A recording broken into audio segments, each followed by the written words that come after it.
afternoon, students. Welcome to yet another section of our government class for senior secondary school.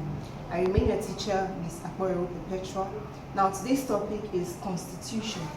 Constitution.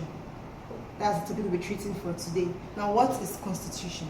Constitution can be defined as a body of rules and regulation that guides the country. Okay? Now, from the board's definition, it says Constitution is defined as a body of agreed rules and principles stating how the powers of governing a country are given and how these powers are to be exercised. Now, it's a constitution that guides the country, how the government should rule the country, if an offense is committed, the punishments that should be given, all these and all, your rights, your duties are found in where? Are found in the constitution. That's why it's very necessary for each and every country to have a what? To have a constitution. Even Nigeria has a constitution. And the next part is sources of constitution.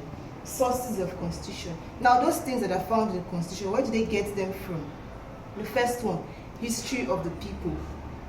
History of the people. Now, the current constitution, when it was being drafted, they had to look back to our history. So, okay, let's go and check out those things that were happening in our country before. Let's pick out some vital points from there and add it to our what? To our present constitution. So you see, when they're preparing a constitution, they go back to the people's history and check, okay, what has happened in this country before? Let's pick some things from there.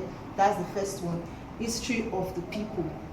The second one is custom and traditions. Custom and tradition. Now, what is custom? Tradition. These are people's way of life. In Nigeria, we have different ethnic groups, different cultures, and different custom and tradition. Now, you can't take one person's own culture. You have to look at all of them, all the different cultures we have now, and pick out the important things, because to guide you in preparing a what? A constitution. So now we're still looking at the sources of constitution, and the first one is history of the people. The second one is what? Custom and tradition. Now, number 3 is past constitutions. Past constitution. Now, before you decided to create a new constitution, there was an old one before. Now, you check that old one and pick out some vital points from there also and add it to your new one. So you see, past constitution is also a source of what? Constitution. Now, number 4 is constitutional conference. Constitutional conference.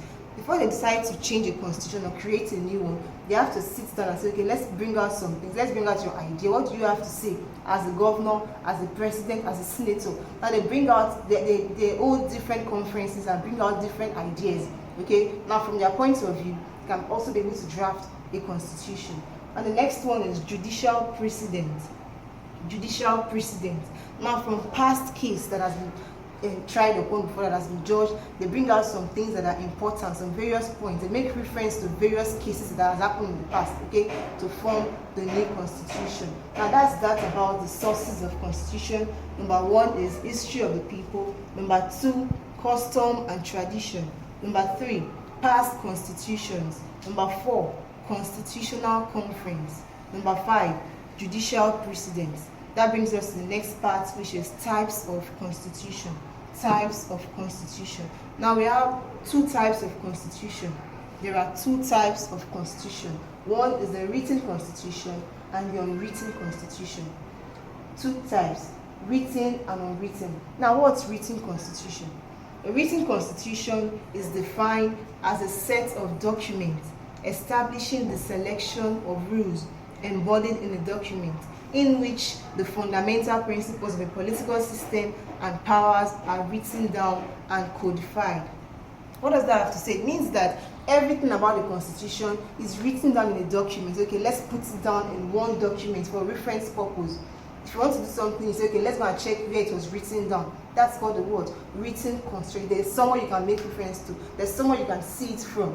Okay, now this type is also rigid. It's very difficult to amend because it's written down. People can only say, okay, let's go and check it where it was written. That's the first type of what? Constitution. The second type is unwritten constitution. Unwritten constitution. This is defined as one in which the fundamental principles of the organization and powers of the government are not codified in one document. They are not.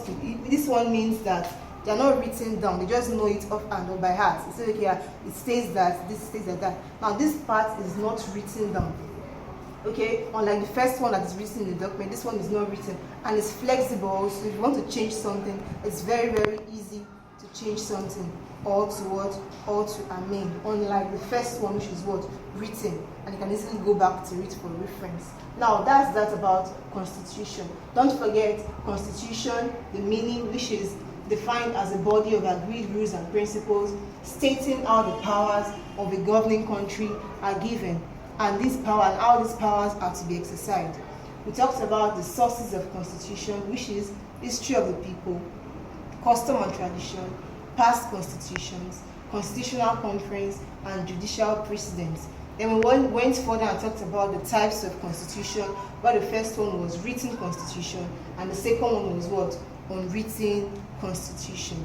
Now, our assignment for today, I want you to go and read more and write out 2 advantages of written constitution and 2 disadvantages of written constitution.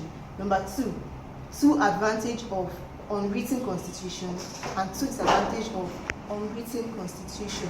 Now that's that for today. Make sure you do your homework and study more, and ensure you revise the work and copy your notes. Okay? See you next time in our next class. Have a nice day.